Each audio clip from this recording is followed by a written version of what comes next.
town of Angono has been a home of artists for thousands of years, since the oldest artwork in the Philippines was carved on the walls of a local cave sometime before 2000 BC. Since then, Angono natives have distinguished themselves in the fields of painting, sculpture, music, and more. And the town has produced 2 national artists of the Philippines to date. This enduring history has led to this town in Rizal Province being hailed as the art capital of the Philippines. Of these Angono artists, perhaps the most famous is Carlos Botong Francisco, who took the Philippine art world by storm with his dazzling modernist paintings and murals. In 1973, Botong was named a National Artist of the Philippines in Visual Arts. But just as Botong's murals showed a sweeping progression of Philippine history, Botong himself had a clear sense of the long history of Angono artists that came before him. His creative development was directly influenced by the artists he saw at work during the formative years of his youth, namely Juan Senson,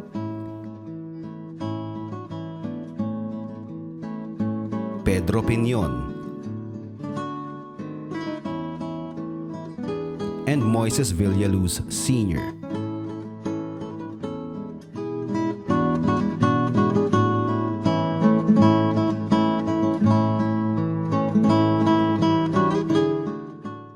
Early art historians and scholars who encountered a work of Juan Senson or Pedro Piñon simply listed the artist as unknown.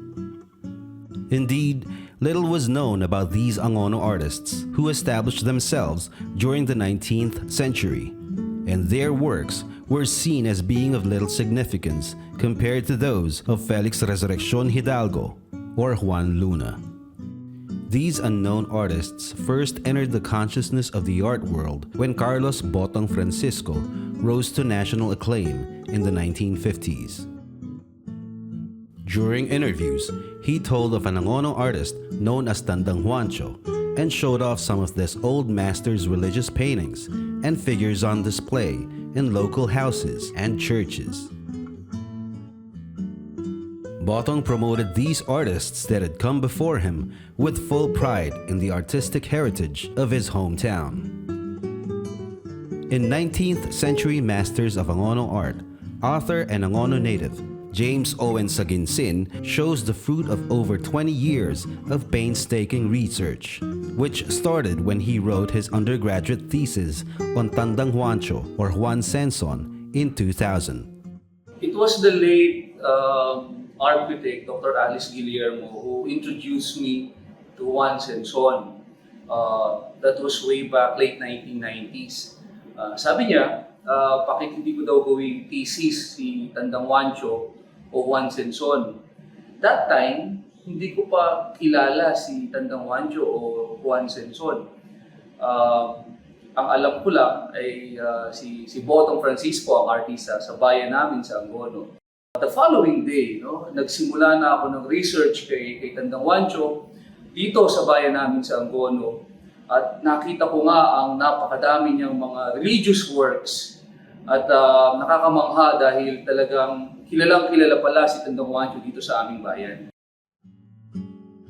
Also given focus in this book are Pedro Piñon, a notable contemporary of Senson's, known to locals as Pedrong Pintor, and Moises Villaluz Sr., an uncle of Botong, who in 1921 was the first from Angono to graduate from the University of the Philippines School of Fine Arts.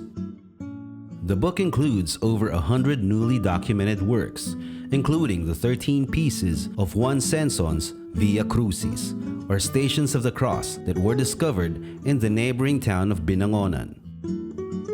Though many of the artworks are deteriorating and in dire need of restoration, they are still evidence of the master's skill and harmonious use of color. Ang isa sa mga challenges during my research was yung availability ng mga information about them. Basically, walang scholarly work na ginawa sa tatlong ito. Meron man, maliliit na mga sentences lamang at ito'y makikita sa mga libro tungkol kay Botong. Sinasabi na sila daw yung naging inspirasyon ni Botong sa paglikha ng sining. Yun yung mahirap, no, yung part na yun na wala akong pagkukunan ng information. But then again, yung mga tao sa Angono, kilalang kilala itong tatlo na to.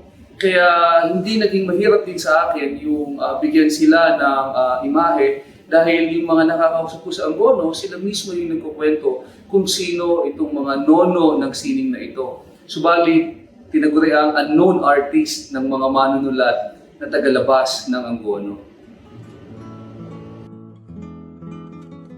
The first chapter of the book gives a detailed panorama of the life stories of these three lesser-known Angono masters. The first of these was Juan Senson, who in his later years was known to the townspeople as Tandang Juancho. He was born in 1846 and remained a productive artist throughout his life, up to his death in 1927. The greater part of his work consisted of religious paintings as well as carved wooden figures of saints or poon. Senson's masterpiece, however, was a secular subject. His large landscape, titled Vista Parcial del Pueblo de Angono y Laguna de Bai, or Partial View of Angono and Lake of Bai. This work of genius was unveiled to the public beyond Angono's borders on 23 January 1895 as part of the highly anticipated Exposición Regional de Filipinas. Another master and a contemporary of Senson was Pedro Piñon. Born in 1850, he grew up to be a blacksmith, a sculptor, and a painter whose townmates acknowledged his skill with the nickname Pedrong Pintor. Piñon attended university in Manila, and his three extant paintings display the influence of the miniaturismo style, which was popularized at the Academia de Dibujo, the first Philippine art school established in Manila by Damian Domingo. Piñon practiced his art in Hacienda de Angono until he relocated to the neighboring town of Cardona, where he lived for the rest of his life until his death in 1925.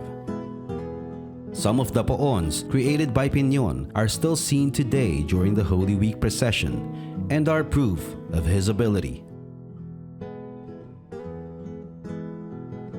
The third artist, Moises Villaluz Sr., was the product of a later time, a time of transition and change in the art world and the country. Born in 1893, Villaluz grew up as the new colonial administration of the Americans was establishing itself in the country. Upon entering the UP School of Fine Arts, Villaluz was introduced to the formal academic style of painting and sculpture. He painted on canvas, eschewing the sheets of tin or galvanized iron that older generations had used extensively as their medium.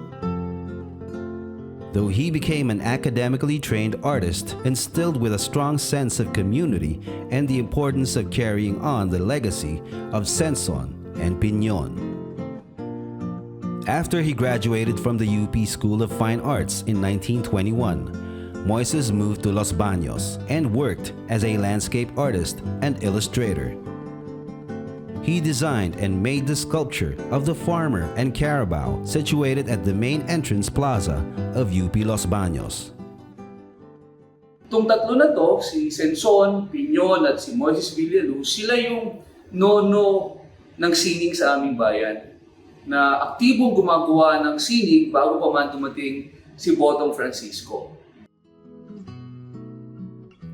The second chapter of the book examines the historical background of Angono as a town from the early Spanish era onward, and how the balance of power between the hacenderos, the church officials, and the citizens affected the milieu of the local artists.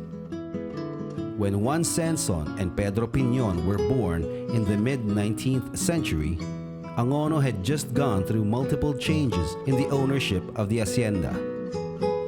The latter half of that century was ripe for the talents of these masters, who catered to the soaring demand for both religious and secular images in Angono and neighboring towns.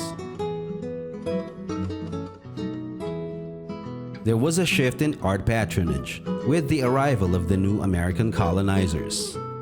Although the church was still a major patron, as evidenced by Senson and Piñon continuing to produce poons and religious works during that period, secular works were becoming more in demand. The newly rich, eager to show off their wealth, built large and imposing houses that they then decorated with paintings, portraits, and letras y figuras, becoming new patrons of the arts. The third chapter discusses the scholarship on these lesser-known Angono masters over the years. Art scholars in the early part of the 20th century generally failed to document Juan Senson or Pedro Piñon, except as unknown rural artists. Their works were seen as rustic, quaint, or exotic compared to that of the artists from the capital. Botong Francisco may be considered one of the first to study and document the works of Senson. Eventually, little by little, the art world started to take notice of Senson and other masters from the Spanish era. Senson's magnum opus, The Vista Parcial del Pueblo de Angono y Laguna de Bai, is now a prized part of the art collection of the Bangko Sentral ng Pilipinas. And in February 2009, the Metropolitan Museum of Manila, in partnership with the local government of Angono, presented an exhibition titled Juan Senson, 19th-Century Master of Angono. Finally, the fourth chapter of the book talks about the often difficult process of authenticating the still remaining works of these old masters. In the late 19th century, artists typically did not sign their religious pieces. Thus, most of Senson's works were unsigned, especially the poon. Nonetheless, a few extant paintings bear the artist's unusual signature. Some older Angono artists have given anecdotal authentication of some works as belonging to Juan Senson or Pedro Piñon.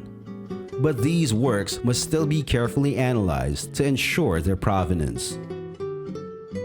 Even though some of their works were unsigned and had similarities with religious paintings by other artists, they still bear some noticeable hallmarks of each artist's distinctive style.